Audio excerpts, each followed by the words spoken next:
ओम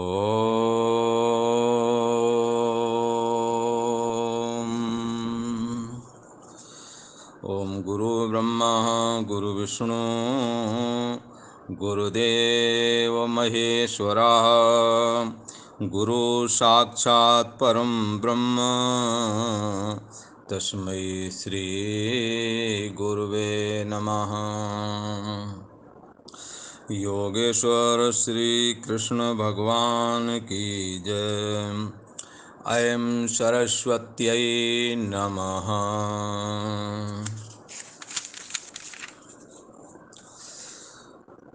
एक बार पूर्व का प्रसंग स्मरण करें।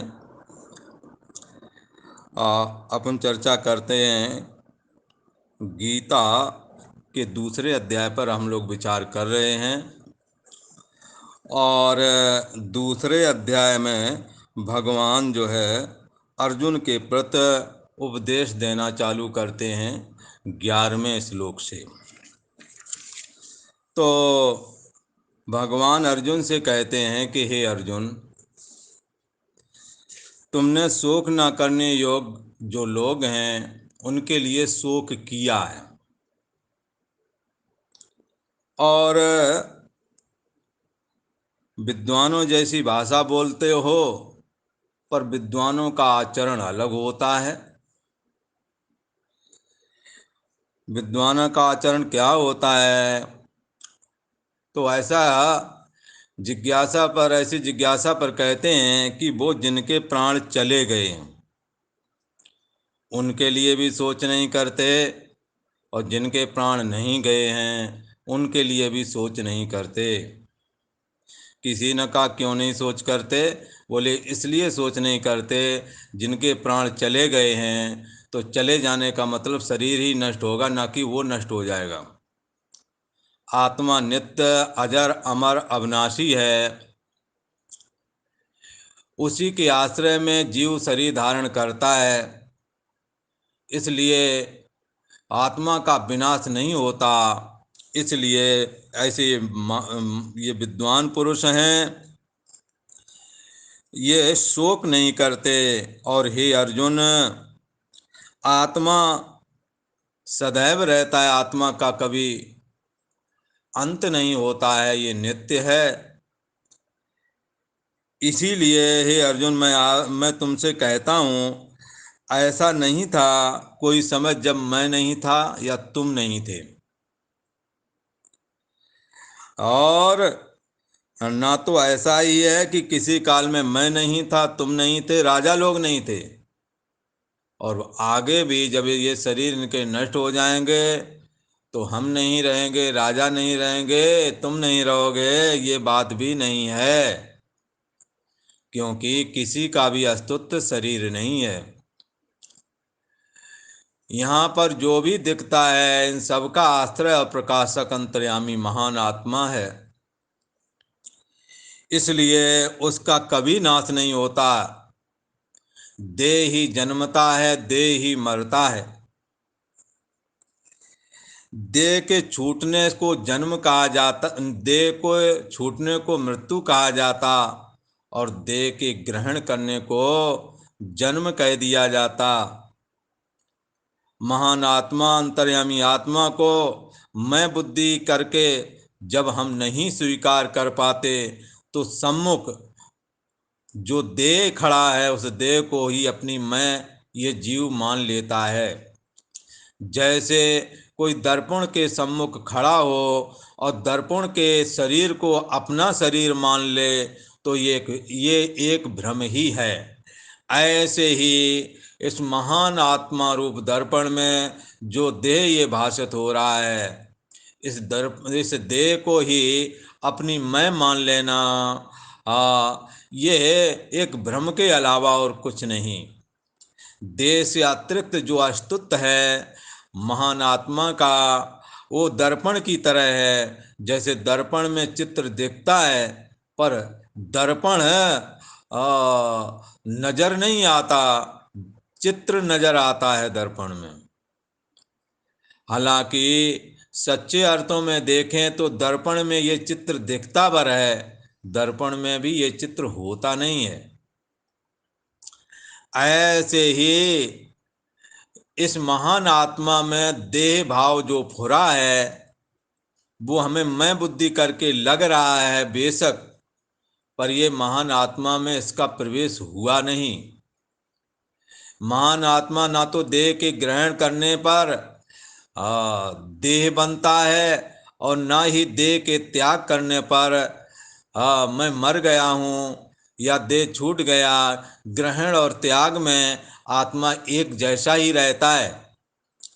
जैसे मिट्टी में घड़ा बन जाए तो भी मिट्टी में कोई फर्क नहीं पड़ता, और घड़े को तोड़ दो, चूरा कर दो, धूल बना दो, तो भी मिट्टी में कुछ हानि नहीं होती, और घड़े के बन जाने पर मिट्टी में कोई बहुत बड़ा लाभ नहीं होता। ऐसे ही इस महान आत्मा में देह के आ जाने पर और देह के छूट जाने पर इस महान आत्मा का कोई नफा या नुकसान नहीं होता।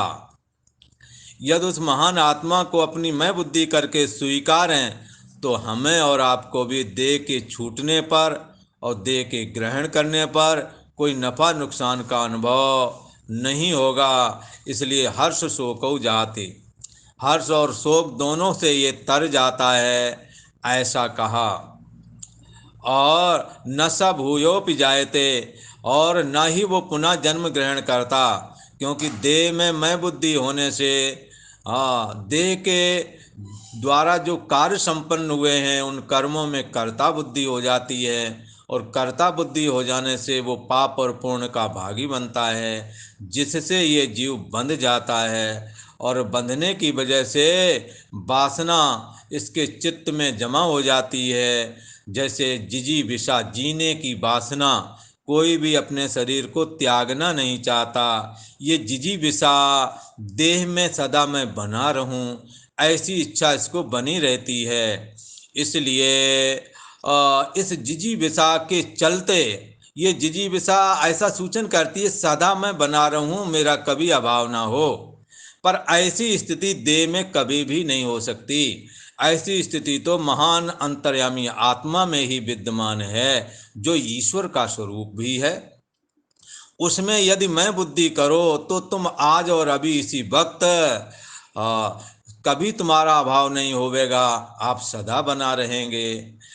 इसलिए कहते हैं मान अभूवम ही भूयासम इति प्रेमात्मनि इक्षते, मेरा कभी अभाव ना हो, मैं सदा बना रहूं, ऐसी इच्छा सभी के अंदर रहती है। पर देह से ऐसी इच्छा चाहते हैं, और देह जन्म और मरण वाला है। देह जन्मा है, फिर दिखने लगा है, अस्थि, फिर वृद्धि, फिर बढ़ना चालू हुआ है, फिर विपरिणाम, और फिर अपक्षय। विपरिणाम का मतलब जवानी आदि में प्रवेश किया, फिर अपक्षय बुढ़ापा आदि में प्रवेश किया, और फिर मृत्यु। ये 6 विकारों वाला शरीर है, जो जन्म लेने के साथ ही विकारी होता गया, और अंत में विकारी होते होते वृद्धावस्था में अपक्षय घटना चालू हो गया, और एक दिन इस शरीर का अंत हो जाता है।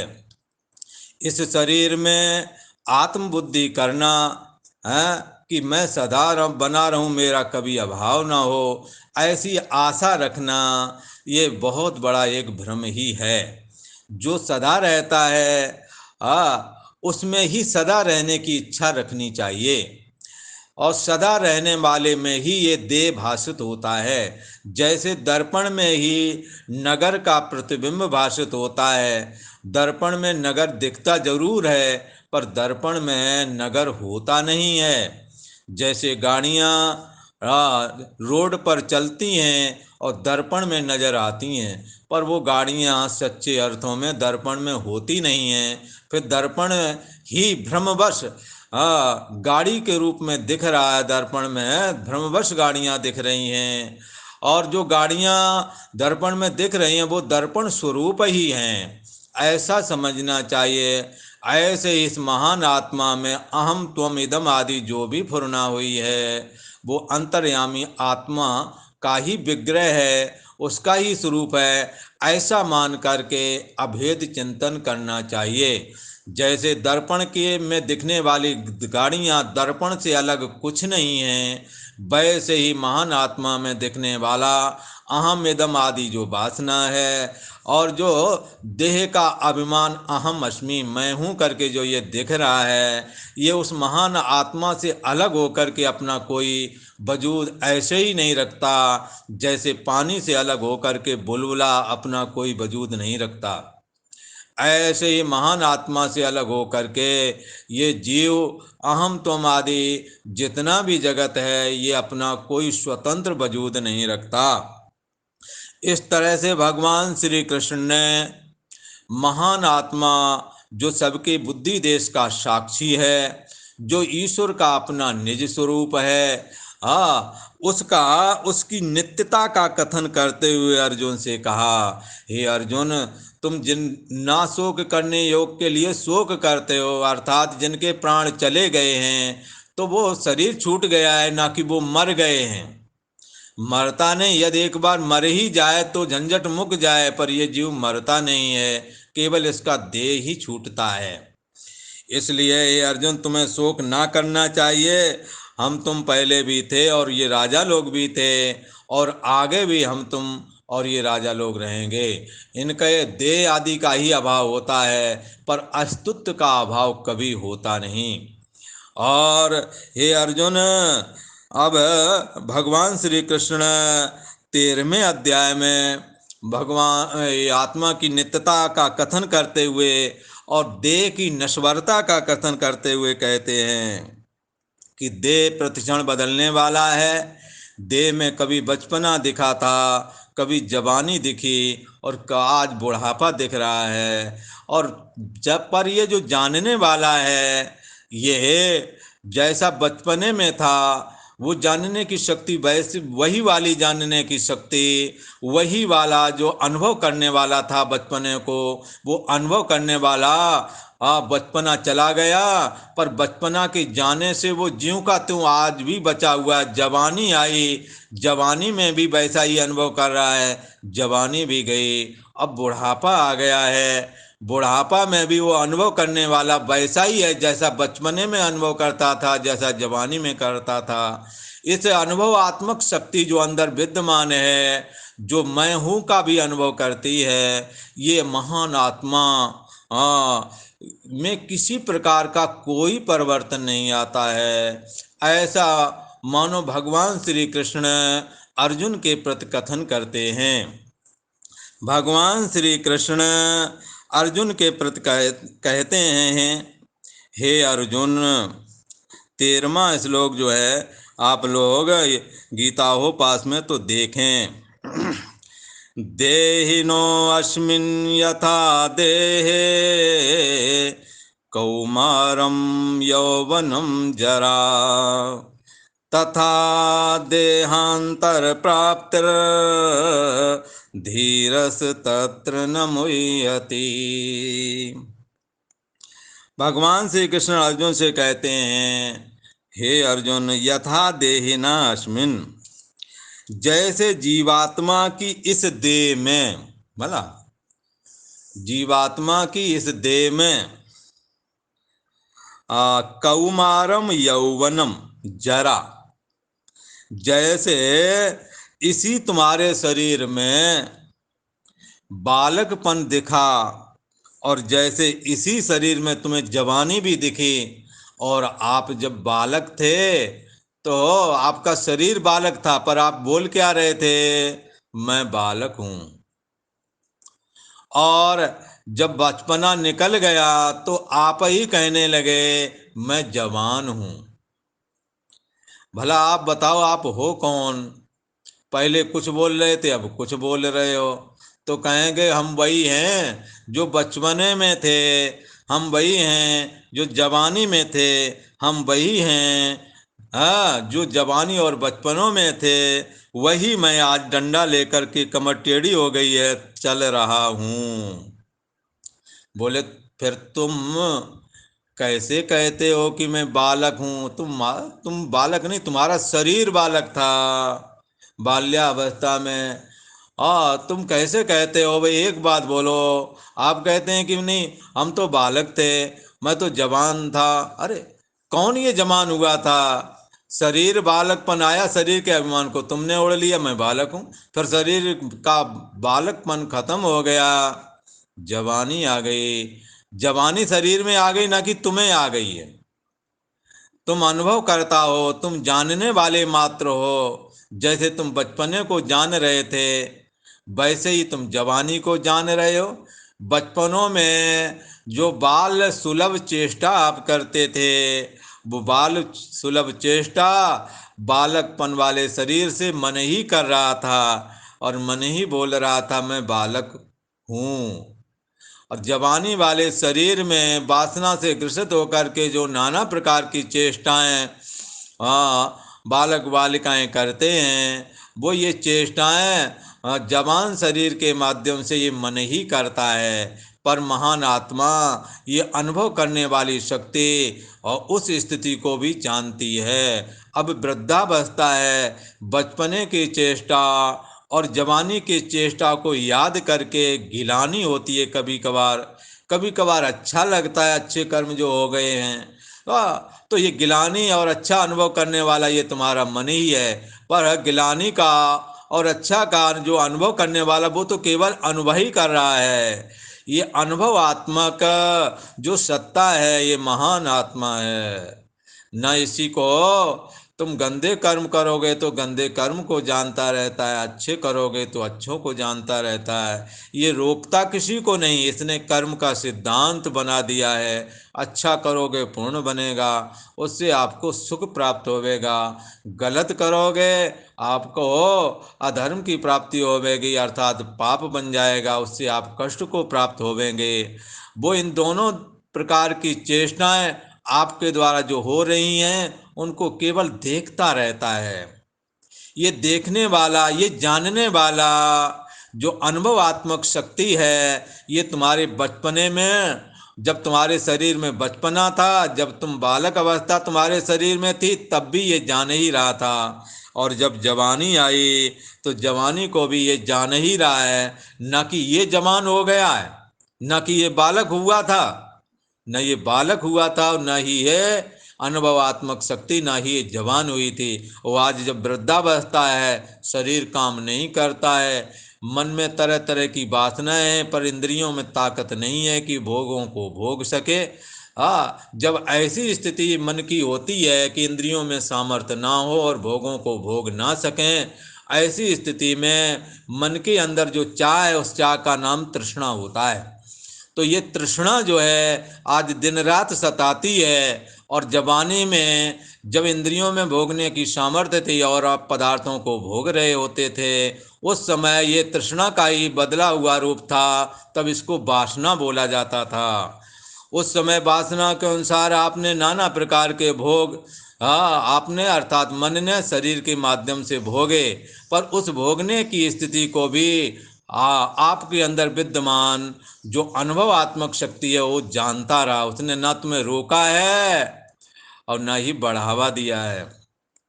आप अच्छी तरह से जो भी कर रहे हैं वो जानता रहता है। इसलिए ये कहावत यद्यपि हर जगह प्रसिद्ध है और जानते और सुनते भी रहते हैं, तो भी कहता हूँ कि राम झरोका बैठ के सबका मुजरा लें, जाकी जैसी चाकरी ताको तैसा दें।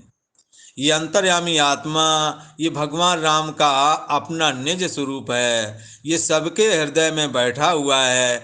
इंद्रियों के झरोकों से ये देखता रहता है, मन रूप झरोकों से ये देखता रहता है कि तुम क्या सोच रहे हो, क्या कर रहे हो। बस देख लेता है, बोलता नहीं, कुछ कहता नहीं।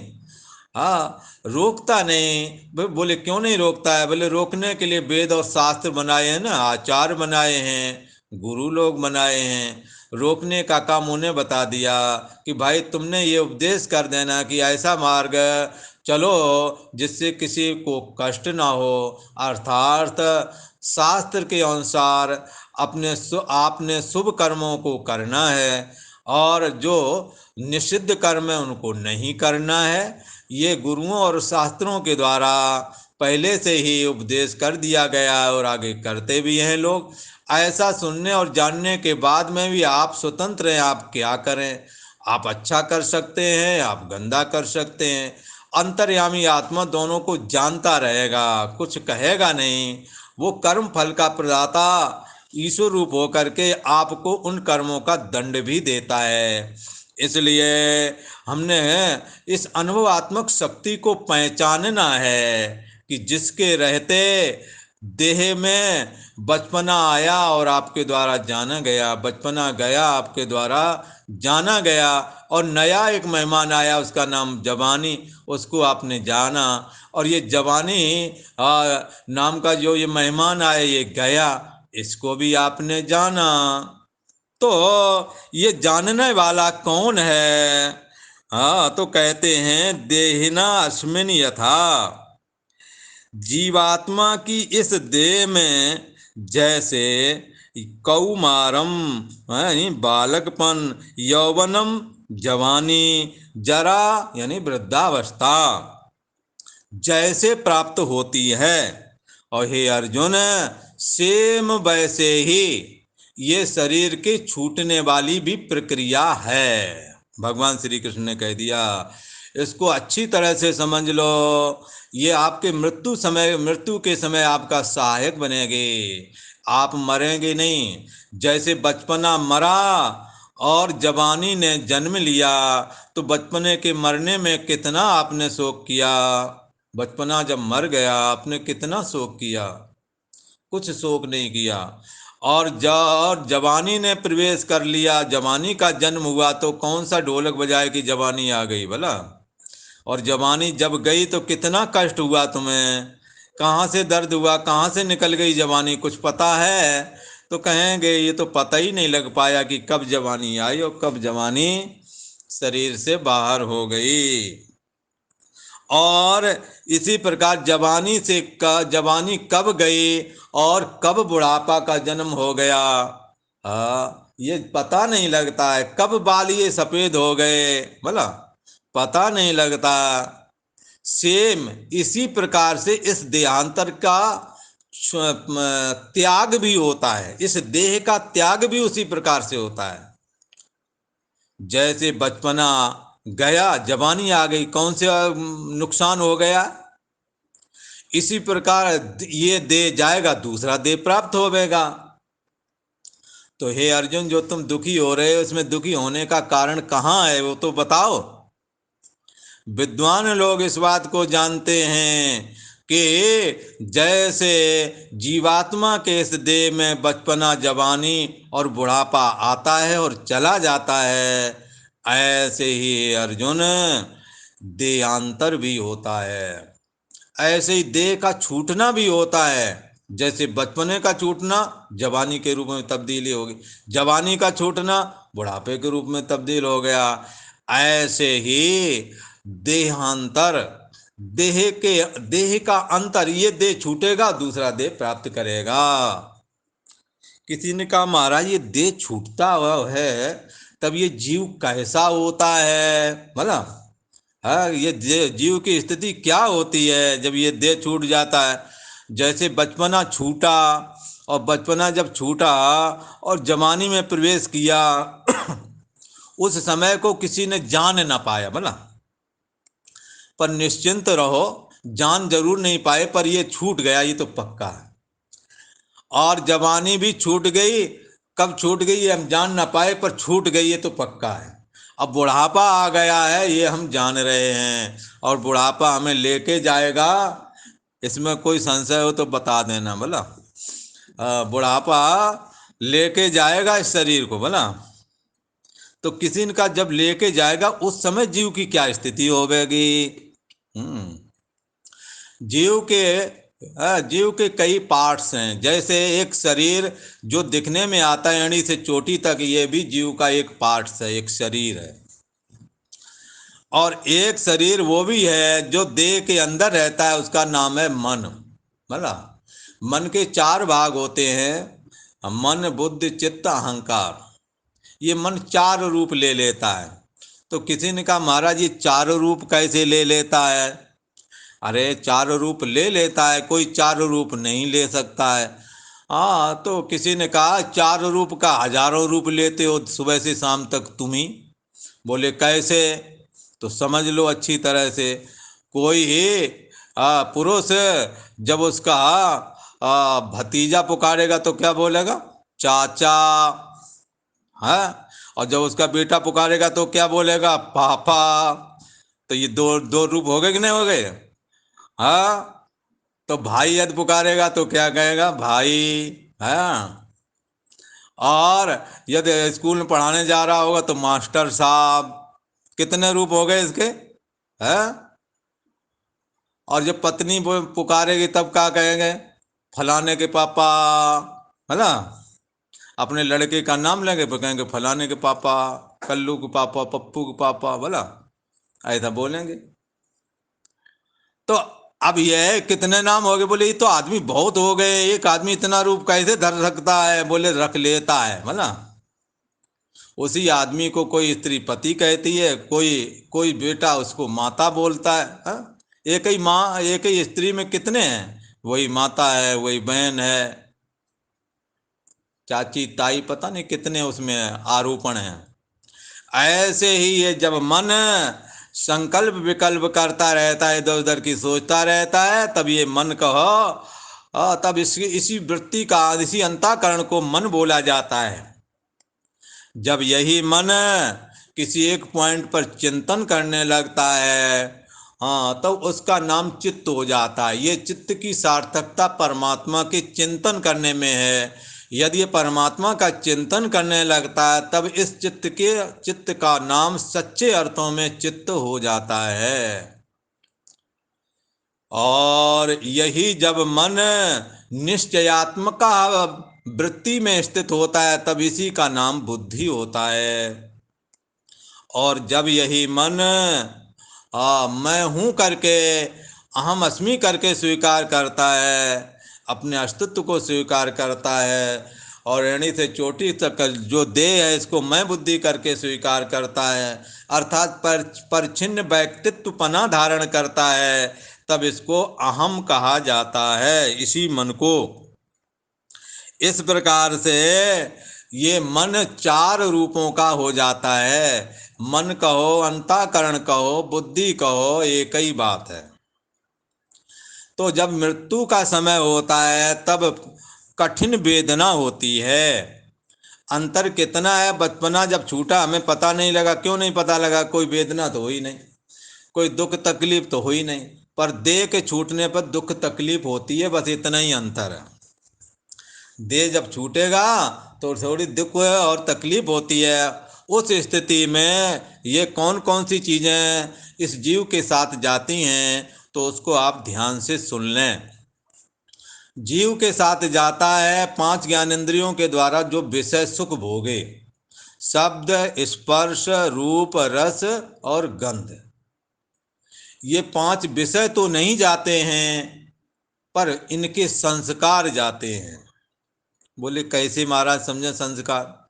बोले शब्द और कान दोनों चीजें नहीं होती हैं जब जाता है, ना कान होते हैं उसके और ना ही शब्द होते हैं, पर सुनने के संस्कार लेकर के जाता है। शब्द और श्रोत्र दोनों का संस्कार जीव के साथ आकाश रूप होकर के, पूर्णात्मक रूप होकर के जीव के साथ जाता है।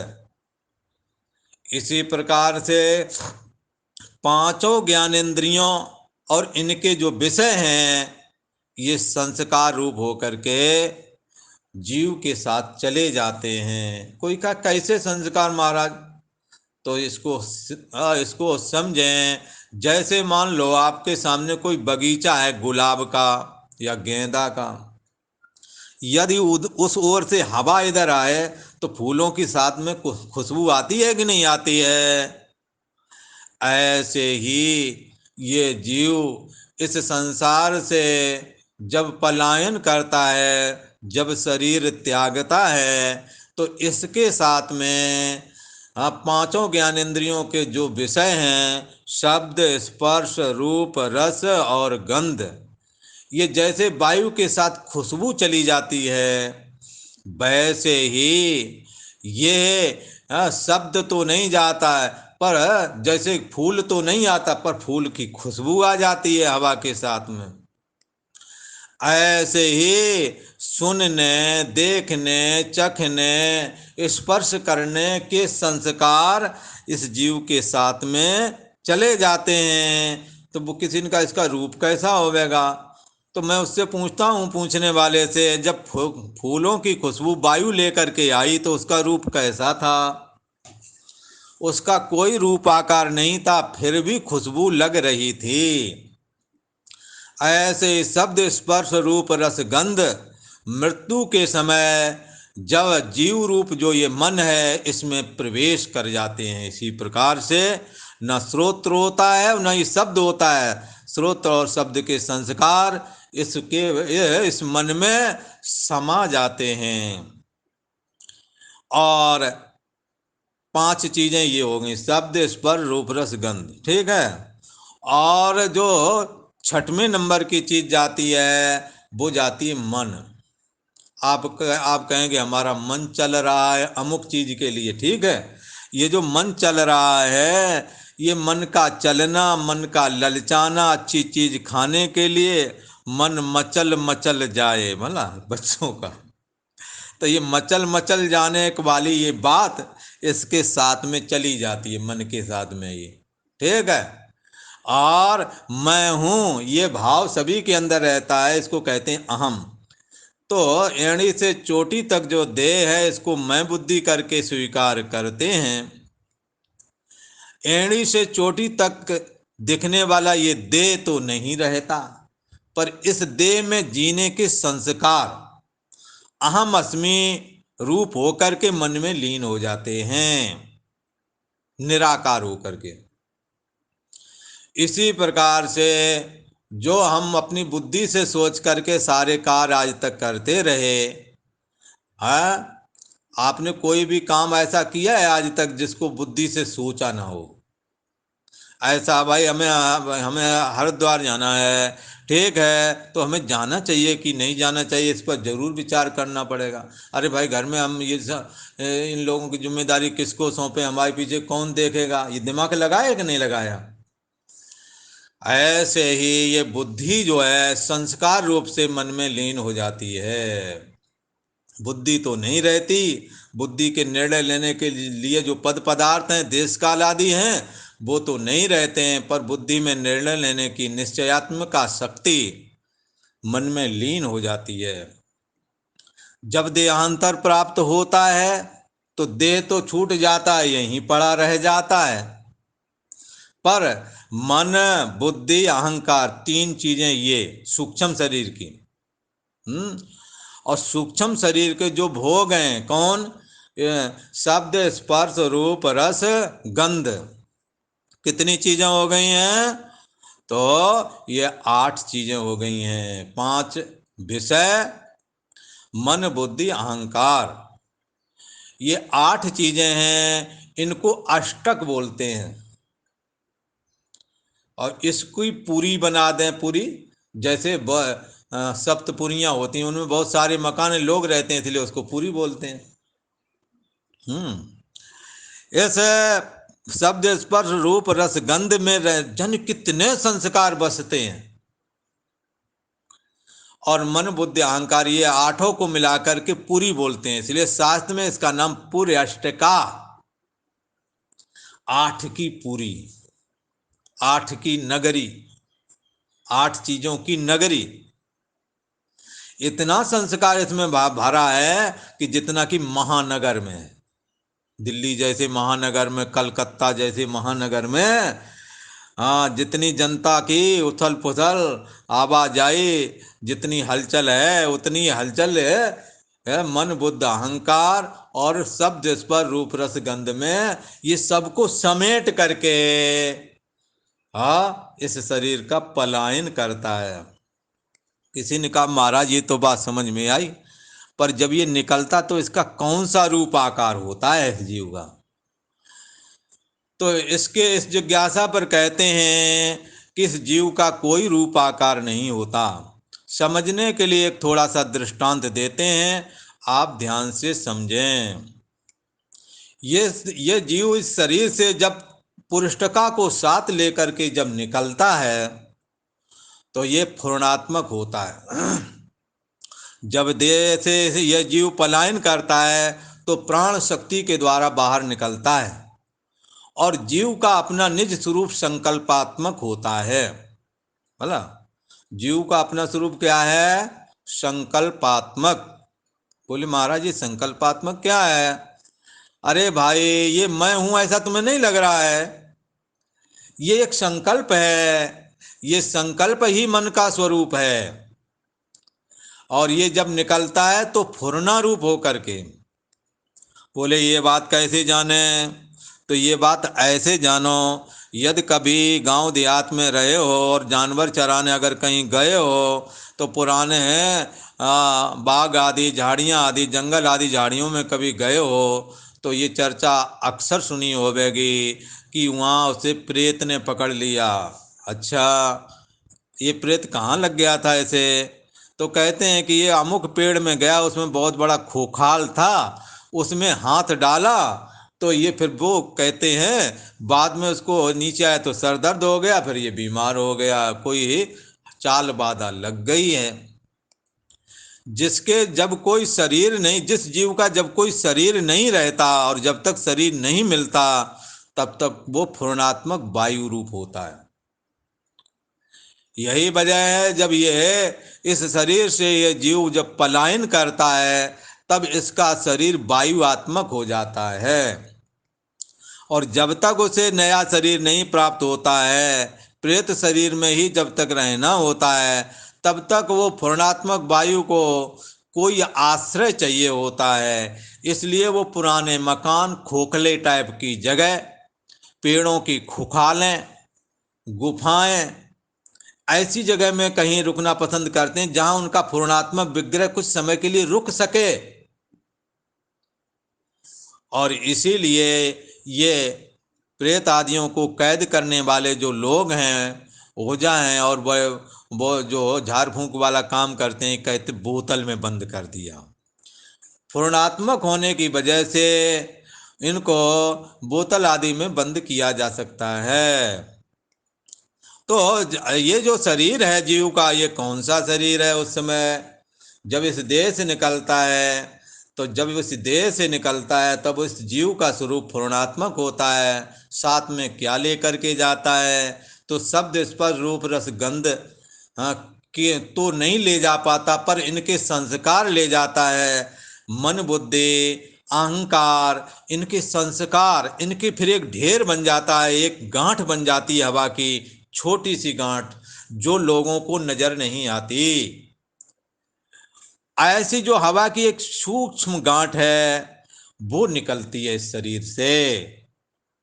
निकलते वक्त ये गांठ मरण मूर्छा को प्राप्त हो जाती है, महान जड़ता भाव को प्राप्त होकर के ये निराधार आकाश में शून्यता को प्राप्त हो जाती है। और जब इसकी शून्यता जागती है तो इसके संस्कार में जाके मने भावना जैसी, प्रभु मूरत देखी तिन तैसी। जब ये महान जीवात्मा अपने अंदर शब्द स्पर्श रूप रस गंध आदि के संस्कार लेकर के मन बुद्धि चित्त अहंकार के, मन बुद्धि अहंकार के संस्कार लेकर के जब मरण मूर्छा को प्राप्त होता है तो इसके संस्कार में सारी दुनिया होती है। इसके अंदर मैं मेरा होता है, इसके अंदर अपना पराया होता है, इसके अंदर राग द्वेष होता है, इसके अंदर काम क्रोध लोभ आदि भी होता है। इसलिए जब इसकी मरण मूर्छा निराधार आकाश में जब खुलती है तब इसे यदि पुण्यात्मा हुआ तो इसे ऐसा लगता है, चूंकि इसने पुण्य किया, इसके मन में ये बात थी कि मुझे हमारी गति अच्छी होवेगी, इसलिए ऐसा इसे लगता है कि स्वर्ग से दूत आए हैं और मुझे गाजे बाजे के साथ वहाँ ले जा रहे हैं। और इसी प्रकार से यदि पापात्मा हुआ तो पापात्मा जीव को हमेशा से लगता रहा कि मैंने गलत कर्म किए, मेरी ना मालूम क्या दशा होवेगी। ऐसा गलत कर्म करने वाला अपने संस्कार बसात ही यम के दूतों को, कठिन दूतों को, भयानक दूतों को देखते हैं जो कि उन्हें यातना देते हैं। इस प्रकार से ये देहांतर होता है और जब तक इसका शरीर फिर है, जब शरीर का निर्धारण हो जाता है कि ये अमुक शरीर मिलना है, बोले अमुक शरीर कौन सा मिलेगा, जैसा जीवन भर जिसने कर्म किया है उसी के अनुसार अगला शरीर इसको दे दिया जाता है। ईश्वर अपनी मर्जी से किसी भी जीव को शरीर नहीं थोपता। जिसके सात्विक कर्म है उसको मनुष्य आदि का शरीर, देवता आदि का शरीर मिल जाता है।